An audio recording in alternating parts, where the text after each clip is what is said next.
Buffet per head only 700 rupees, যেখানে তোমরা starters, main course আর ডেজার্টের অনেক অনেক আইটেম ট্রাই করতে পারবে। তো তাই না ভালো লাগে না নিজের আর্নিংয়ে ফ্যামিলিকে ট্রিট দিতে।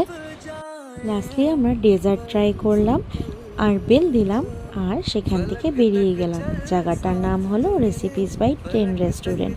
তোমরা সবাই একবার নিশ্চয়ই এখানে এসো নিজেদের স্পেশাল মানুষদের সাথে লাঞ্চ বা ডিনার করতে। এত খেয়ে প্রচণ্ড টায়ার্ড লাগছিল, তাই আমরা ঠিক করলাম যে ঘরেই চলে যাই। আর খুব বৃষ্টিও পড়ছিল, আর গুয়াহাটিতে তো বৃষ্টি পড়া মানেই যখন যেখানে সেখানে ফেসে যাওয়া, তাই আমরা রিস্ক না নিয়ে ঘরের উদ্দেশ্যে রওনা দিলাম। কত সুন্দর লাগছে না ডিউরিং মনসুন গুয়াহাটিটা। আমি তো মনসুন সিজন খুব ভালোবাসি। তোমাদের মনসুন সিজন কেমন লাগে জানিও কিন্তু।